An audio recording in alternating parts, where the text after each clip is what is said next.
Yo, what's up mes fils? J'espère que vous allez bien.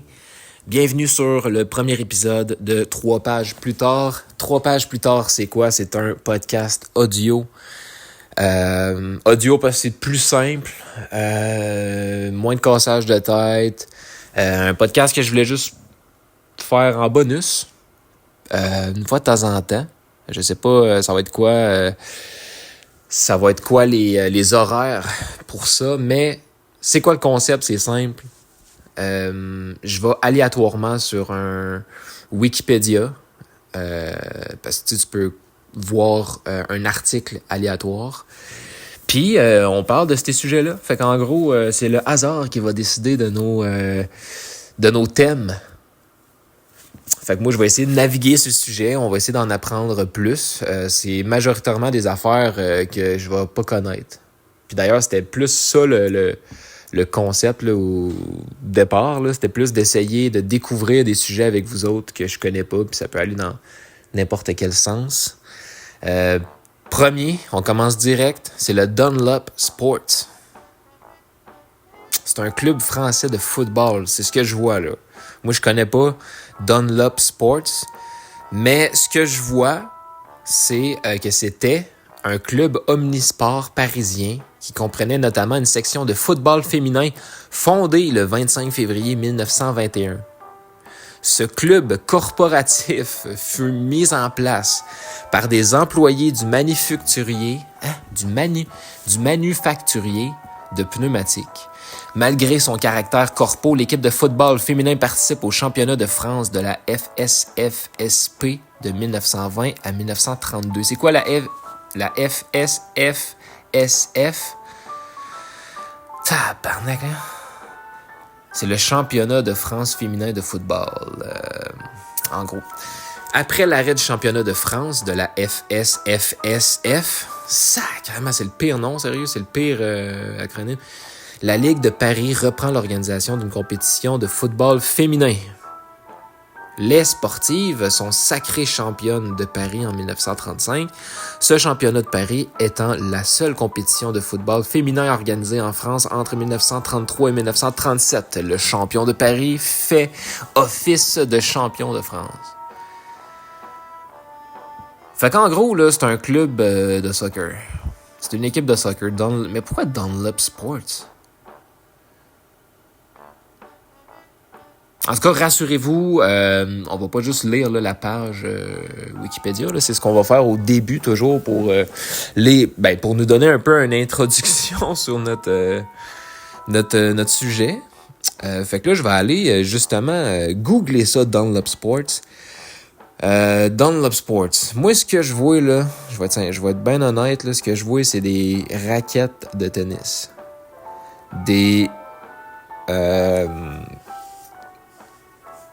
Des équipements de golf. Puis c'est pas mal ça, man. Ah, des pneus aussi. Dans le fond, je vois tout sauf ce que je voulais voir. Mais là, je vais marquer France.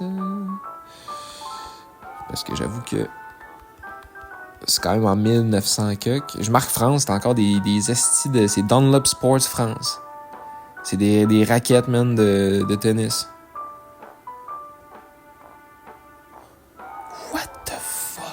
Fait que Dunlop Sports était un club omnisport parisien comprenant notamment une section de football féminin fondée le 25 février 1921. Je suis pas fou, là. Ce club corporatif, ok, fait que c'est pas une équipe, fut mis en place par des employés du manufacturier de pneumatiques, ok? Malgré son caractère corpo, l'équipe de foot... Pourquoi ça en arrive à une équipe de football? Ça sort d'où? What the fuck, man? What the fuck? On va y aller avec un autre... non, pas notre deuxième sujet de suite. Là. Ça fait combien de temps, là? Genre juste 4 minutes, man. Je peux pas... ça fait 5 minutes, là. Même pas. Fait que je peux pas... non, regarde.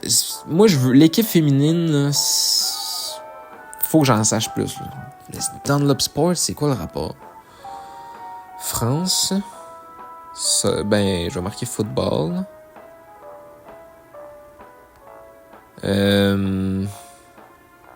Féminin.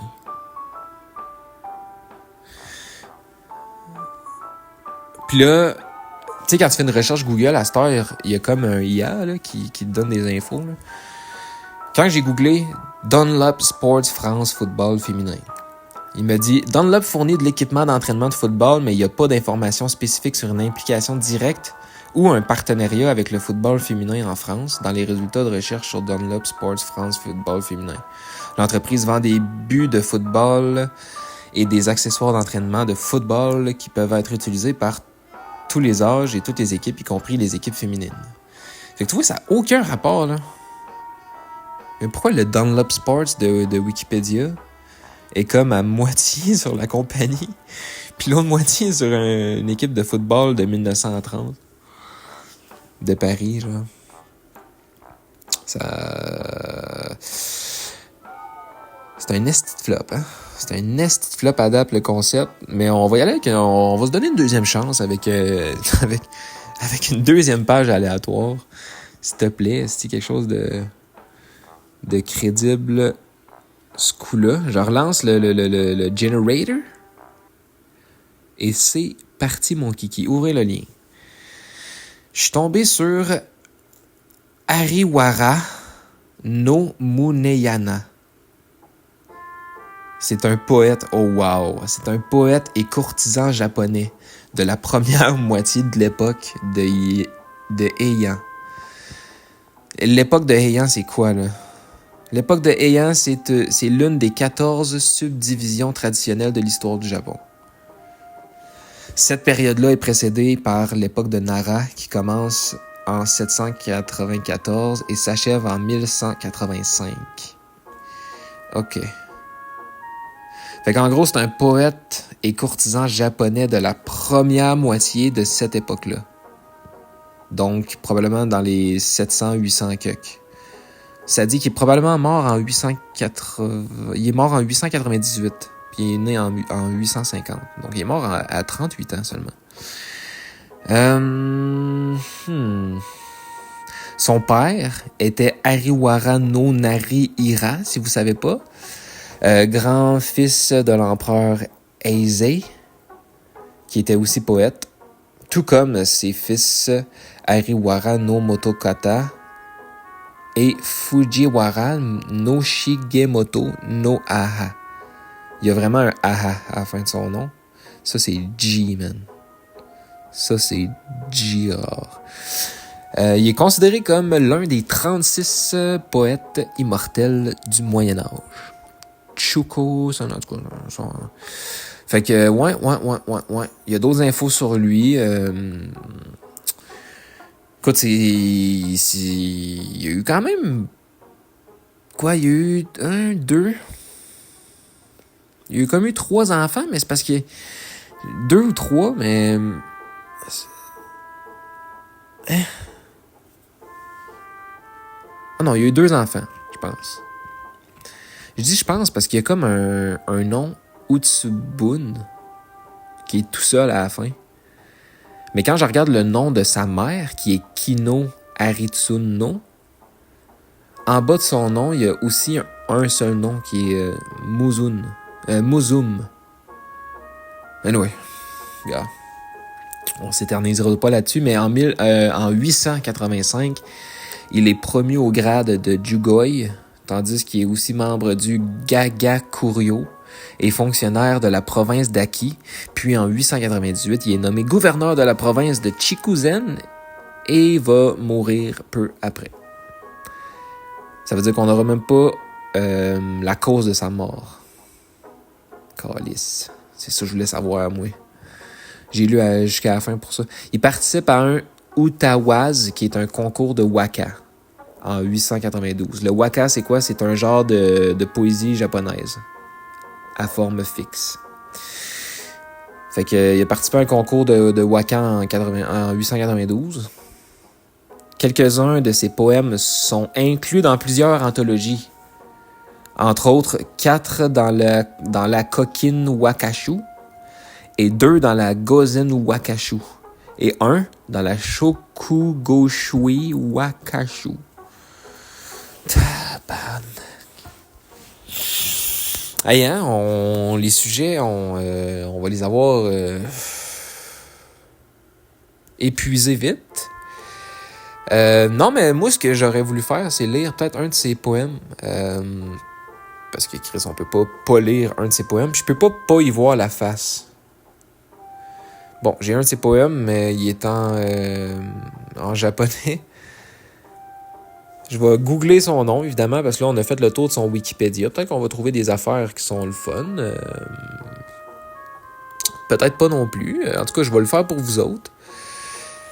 Ariwara no Maeira. Bon, il y a pas évidemment une photo de lui, là, mais je veux dire, il y a évidemment une interprétation de lui, en tout cas un dessin de lui. Fait que ça donne en tout cas une petite image d'à quoi il pouvait ressembler. Puis honnêtement, il ressemble probablement à ce que vous pensez qu'il ressemble. Bon, pourquoi il a pas l'air japonais? Il ressemble à... Non, il a l'air japonais, je sais pas. En tout cas, il y avait une barbiche, une petite moustache. Il était habillé en japonais de cette époque-là, j'imagine. Là. En tout cas. Mais pour vrai, poème français, ça serait vraiment le fun. Ah, ou en anglais, tu sais, ça peut faire, là. Poème. Voyons voir. Hey, j'ai même le nom de ses cousins, man. Ariwara no Fumiko, Arihara no Ensen, Arihara no Tomokiyuki. J'ai toutes leurs informations. C'est fou pareil, hein, quand même. Ben, toutes les infos. J'ai pas leur date de décès, pas toutes. En tout cas, il y en a un qui est mort en 893. C'était aussi un poète. Sacrément, c'est une famille de poètes, ça. Puis il est même pas capable d'en trouver un, aussi. Même pas capable d'en trouver un, man. L'anthologie, Kokinshu. J'ai un extrait, en tout cas, de Kokin Wakashu, qui est un recueil de japonais. Recueil de poèmes japonais d'hier et d'aujourd'hui. Voyons voir, lire la publication. Ça, c'est hot. J'ai un recueil. OK, on en a. Bienvenue. Retrouvez les belles lettres sur Facebook. What? Et Twitter. Ouvrage publié avec le soutien de la Fondation pour l'étude de la langue de la civilisation japonaise. Recueil de poèmes, OK. Traduit et présenté par Michel Veillard-Baron, merci, à Paris, en 2022. Donc, big up. Début du printemps.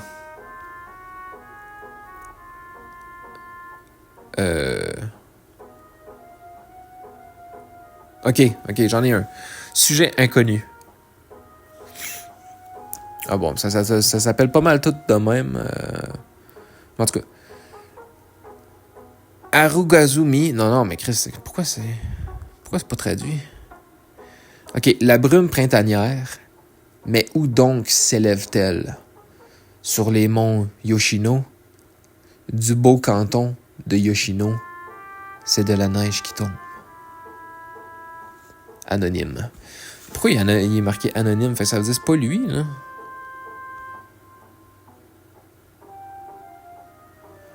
On m'a-tu tendu un piège? Ah, Kino Tsurayuki. Ah, ben il y a lui, il y a son cousin. La brume s'élève, gonfle les bourgeons printaniers. Puis j'ai pas la suite. Tabarnak, c'est que ça va mal. Ok, bon, attends, on va quitter ça, puis on va essayer de trouver autre chose. Écoutez, c'est ça le concept. C'est un petit podcast chill où est-ce qu'on découvre des petits sujets, on apprend des petits affaires. Aïe. Mais pour vrai, ce que je trouve drôle, no joke, c'est justement ça. C'est de tomber sur n'importe quoi. Là. On va jamais savoir, mais on va toujours avoir 3 sujets. Qu'un jour, peut-être, on va trouver intéressant. Le jour où est-ce que je vais tomber sur un sujet, mettons, qui m'intéresse pour vrai, je pense que je pleure. Puis là, je vais pouvoir parler sans fin de... En tout cas, on verra. Pour une raison obscure, mon enregistrement a lâché. Là, ça fonctionne-tu? Là, ça fonctionne. OK, bon. Vous avez raté pour vrai, un bon 10 minutes, là. Où est-ce qu'il y avait du stock. Pour vrai, on n'a pas trouvé grand-chose. J'ai trouvé, par contre, un de ses poèmes qui avait juste 4 phrases. Un des poèmes du gars. Là, j'ai trouvé comme une page que j'essaie de traduire en français pour vous le lire plus facilement. Fait que c'est ça que je vais faire. Voyons, asti. Ça me fait chier, ça. OK. On va commencer par ça. Traduire. Bon. Ariwara no Narihira, c'était un poète japonais du 9e siècle. L'un des poètes waka de l'époque, il écrivit une longue œuvre intitulée Les Contes d'Ise, qui mettait en scène un personnage aux aventures amoureuses multiples, inspiré, si l'on en croit la légende, de ses propres expériences.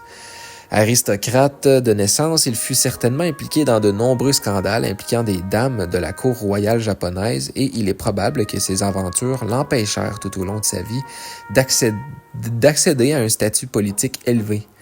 Sa poésie, cependant, lui valut une grande reconnaissance et il fut reconnu comme l'un des... Là, attends, là, j'ai pas le... L'un des 6 meilleurs poètes waka. Au Japon. Il y en a même, en fait, qui disent que c'est un génie. Tout simplement. Il a aussi été placé parmi les 36 poètes immortels du Japon. Quand même. Fait qu'on apprend que ouais, monsieur, il a pas été ça a pas été un ange. It is believed he was born in the year, ouais, c'est ça, on croit qu'il est né vers 825. Dans des circonstances vraiment confortables. Son père était prince Abo. Lui-même empereur, lui-même le fils d'un empereur qui était décédé 1 an avant sa naissance. Sa mère, c'était la princesse Ito, qui était fille d'un empereur, d'un ancien empereur, là, l'empereur Kamu, qui était mort 20 ans auparavant. Mais sinon, il n'y a pas eu vraiment de privilège là, royal quelconque. Il était plus... en fait, il était vraiment traité comme des civils normales. Donc, moi, quand même, c'est intéressant. On apprend que c'était un fucked up. Non, c'est pas un fucked up, là, mais que... Il aurait été cancelled. Il aurait été cancel. Aujourd'hui, il aurait été cancel. En même temps, qui aurait pas été cancel aujourd'hui à cette époque-là, là, mais... Traduire. On va traduire ça. On va traduire la suite. Tant qu'à y être. Il a été admis à la cour, mais n'a pas progressé dans sa ligne, principalement en raison de ses fréquentations successives avec des consorts impériales telles que Fujiwara no Takahiko et plusieurs autres dames de la cour royale. Les contes d'Ise font clairement référence à ces incidents et il ne fait aucun doute qu'il se considérait comme le personnage principal et séduisant de l'histoire. D'autres auteurs comme Murasaki Shikibu, auteur également au 9e siècle du chef-d'œuvre classique Le Di du Ganji. Ça aurait été également écrit sur lui. On croit que le beau héros de son histoire, Hikaru Genji, s'inspire des exploits de Nai... Hey, je suis mêlé des noms, là. de ce gars-là, là, le fait qu'il ait souvent été qualifié de bel homme suggère peut-être une part de vérité dans cette histoire. Après tout, elle reflétait dans une certaine mesure la vie de ce gars-là, avec des récits scandaleux de dames de haut rang entretenant des relations intimes avec des courtisans de rang social inférieur. Est-ce que je continue? Parce que là, il y en a quand même. Non, mais bon, je vais continuer parce que justement, ça va parler de son poème, là. Ou en tout cas, plus de ses poèmes. Fait que je vais traduire ça. Traduire. Ok. Les poèmes Waka de Narihira figurent certainement dans l'anthologie de l'époque connue sous le nom de Kokin Wakashu, bien que parfois abrégé en Kokinshu. Ce recueil fut commandé par l'empereur Uda, mais ne fut publié qu'à la succession de son fils, comme vous autres, vous êtes mes fils, son fils l'empereur Daigo, vers 905, soit quelques 25 ans après la mort de ce gars-là, Narihira. On raconte que d'autres poèmes waka furent ensuite ajoutés aux éditions révisées de cette anthologie. Il écrivait un grand nombre de poèmes de 5 vers, une technique classique appelée tanka. Ok, c'est ça. Donc c'est normal. C'est 5 phrases. Ben pas phrases, 5 vers. En voici un exemple, intitulé « Sur la lune et le printemps ». Ça va comme ceci. De nombreux spécialistes de la poésie waka le considèrent comme le plus bel exemple du genre. On connaît naturellement très peu de détails sur la vie. Ok, je pensais qu'il allait me traduire, mais il m'a pas traduit le poème. Bon, en tout cas, je vais vous le lire après. Mais on connaît naturellement très peu de détails sur la vie de ce poète, et une grande partie de ses écrits repose sur les légendes qui l'entourent, dont certaines pourraient être inventées par lui-même. Il semble avoir vécu une vie de loisirs, profitant de la chasse avec les princes royaux, tout en écrivant de la poésie et en couchant avec de nombreuses dames de la cour. On pense qu'il est mort en 880, à l'âge relativement jeune de 55 ans. Ok, fait que c'était pas du tout les détails qu'on avait, là. Là, j'ai des photos. Des représentations de lui qui sont intéressants. Je vais essayer je vais les mettre sur les vidéos YouTube. Mais sinon, en audio, allez sur YouTube, là, allez voir ça. Puis c'est ça, on a fait le tour de sérieux de ce sujet-là. On va passer à l'autre, là. Il faudrait que je mette un petit jingle, genre, entre les sujets. Ça pourrait être entre les articles, un genre de petit jingle, je sais pas. Je vais peut-être m'avoir arrangé au montage, peut-être pas. Mais là, ça fait combien de temps? Là? Ça fait 27 minutes à peu près. Fait que yes sir, parfaitement dans les temps. Allons-y pour un autre. Hey, j'espère que ça va être le fun. Là. Mais là, on a appris des choses là, sur ce fameux poète. Là. Honnêtement, jamais j'aurais pensé le connaître, ce gars-là. Oh! What the fuck? On est arrivé dans une ville qui s'appelle Ravni. Une ville en Serbie. OK. En fait, c'est un village. Un petit village. Je vois une photo, là, puis tabarnak. C'est vraiment un village, là. Il y a rien, là. En tout cas, il a l'air d'avoir rien, là. 160 habitants, tabarnak. Hey, Ravni. Connaissez-vous Ravni? Un village de la Serbie. Écoutez, c'est situé dans la municipalité de Brus, dans le district de Razina. Et en 2011, il comptait 160 habitants. C'est-tu pas assez dans le trou du cul, là? Je viens d'Amos, puis j'ai grandi à Villemontel. C'est le trou du cul. Mais ça, 160, sacrément. Hey, à son pic, dans l'histoire, là, à son pic, 399 personnes ont vécu là, en 1953. Ça a downgrade, là. En 48, c'était 384. En 61, ils ont passé à 371. Puis ils avaient connu en 53, 99, là. 399, là. Ils ont droppé de 28 habitants Après ça, ils ont redroppé de quasiment 40, de 39 en 10 ans.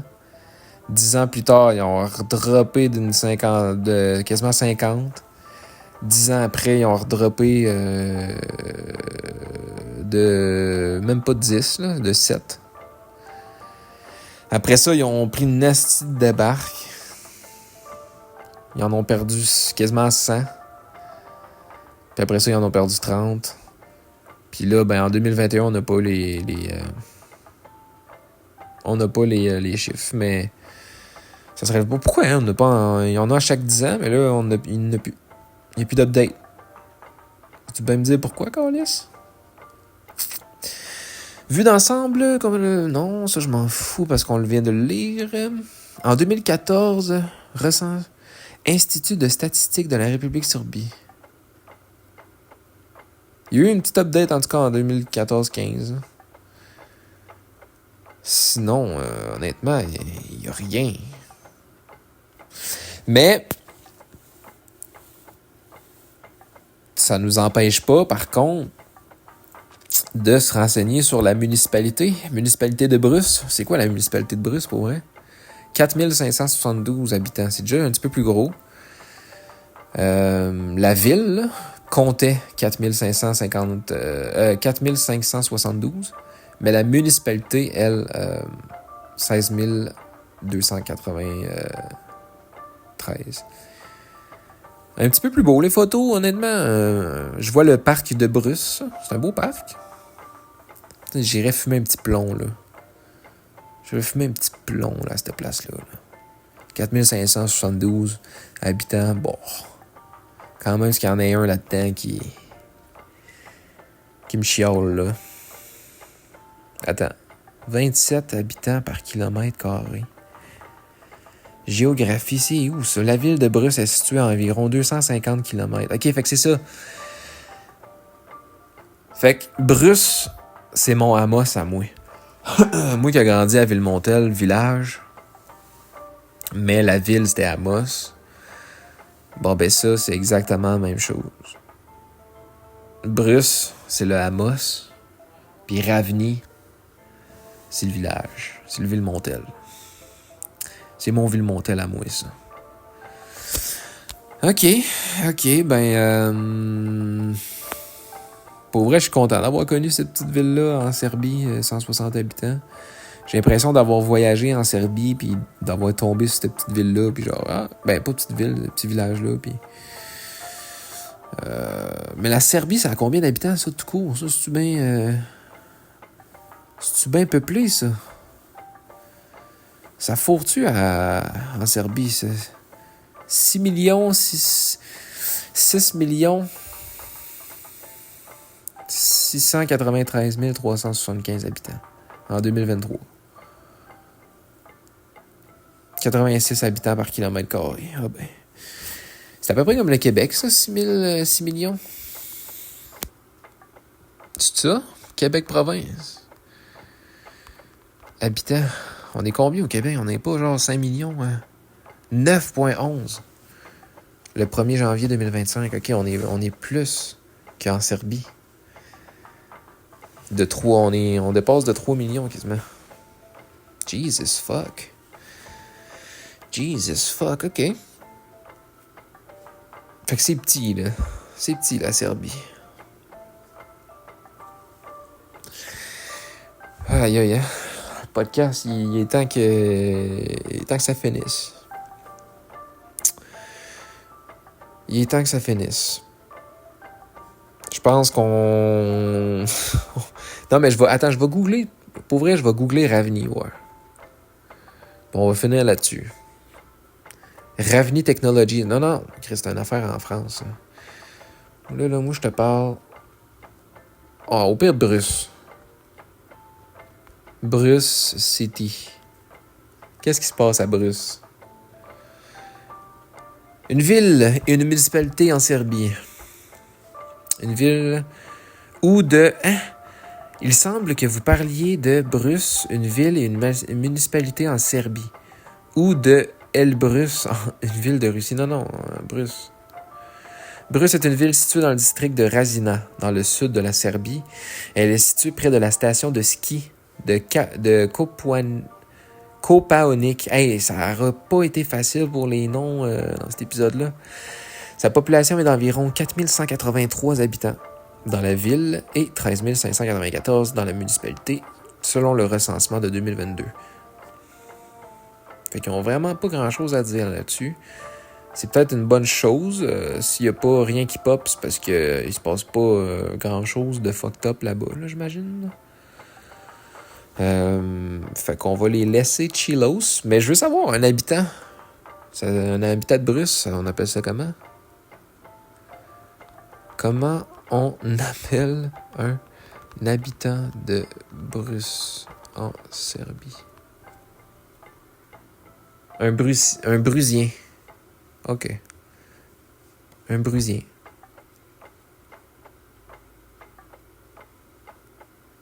Eh ben. On dirait que je suis déçu. Je pensais que ça allait être plus drôle que ça.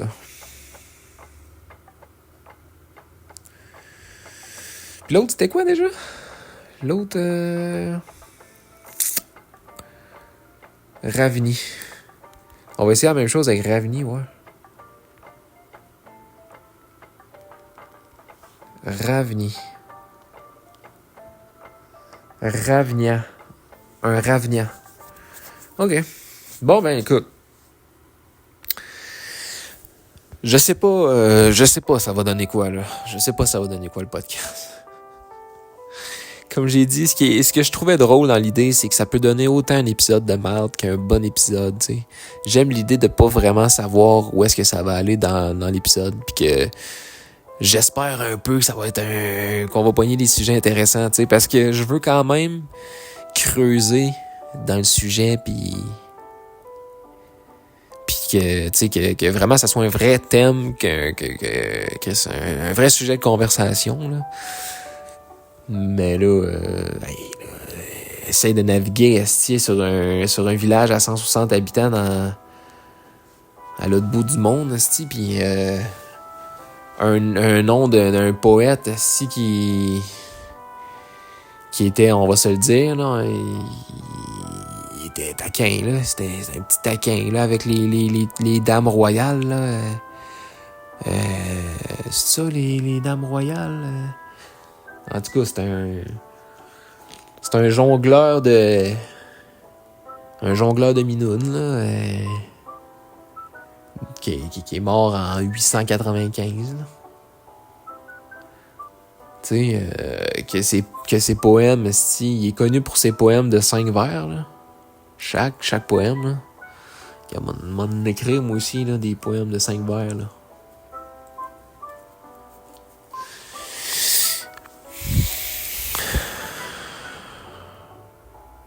Non, pour vrai, c'est un bon épisode. En tout cas, c'est 3 choses que je vais avoir appris, ça, c'est sûr. J'espère que vous autres aussi, il va y avoir 3 sujets que vous allez avoir, que vous allez en avoir appris là-dedans. Ouais, je pense que je vais faire ça régulièrement, pour vrai. Des fois, j'ai juste envie de faire des podcasts pour jaser, puis tout. Puis en même temps, ça va faire du contenu sur la chaîne. Puis c'est pas compliqué à faire. Pas trop de montage, là. Tu sais, j'ai pas une vidéo à gérer non plus. Ça va être vraiment audio, là, pour ceux qui veulent du contenu bonus. Fait que c'est ça, les amis. On se retrouve pour le prochain épisode. Puis surveillez les podcasts, là. Il y a une couple d'idées de podcasts qui s'en vient. Mon but, c'est d'avoir 3-4 podcasts qui roulent sur la chaîne. Des contenus bonus des fois, des vidéos, whatever, que je veux faire sur ma chaîne. Sinon, c'est ça, sans adresse fixe. Qui est le podcast qui s'en vient aussi au moment que j'enregistre, là. Ça s'en vient à grands pas, le premier épisode. J'ai très hâte. Moi, ma chronique est faite, est écrite. Tout est fait. En fait, il manque juste l'enregistrement, là. Toutes les chroniques sont faites. Fait que... Anyway, je vous laisse là-dessus, mes fils. Prenez soin de vous. soyez là, tu sais, abonnez-vous là, sur ces plateformes-là. Si vous écoutez ça audio, Spotify, Apple Podcast, peu importe, si t'écoutes ça sur des sites, man, moi, une écoute, c'est une écoute. OK? Moi, j'admire même ça, le monde asti qui ont leur plateforme à eux autres un peu fucké, là, tu sais. Hein. J'admire ça. Mais pour ceux qui sont sur Spotify puis tout, les plateformes régulières, là, allez suivre ça. De laisser une bonne note aussi de 5 étoiles, ça serait vraiment apprécié pour vrai. Puis ça l'aiderait à propulser le podcast. Mais c'est pas juste pour le podcast, c'est pour la chaîne, pour les collaborateurs, pour moi-même. Ouais. Pour tout ça. Parce que pour vrai, il y a beaucoup d'efforts là-dedans. Puis pas aujourd'hui, par exemple. Tu vois, dans ce podcast-là, on se laisse plus aller. Moi, je suis évaché sur mon divan en live, là, puis juste mon sel dans les mains, puis c'est ça. J'allais faire une joke, ma queue de l'autre, mais c'est bizarre. Fait que, tu vois, je l'ai fait pareil, mais c'est... En tout cas, hey, on se laisse là-dessus avant que ça... C'est ça. Gros bisous. Faudrait que je trouve un mot de fin, genre, tu sais, un genre de cri de ralliement, là. Je sais pas, je vais travailler là-dessus, mais prenez soin de vous. Salut tout le monde.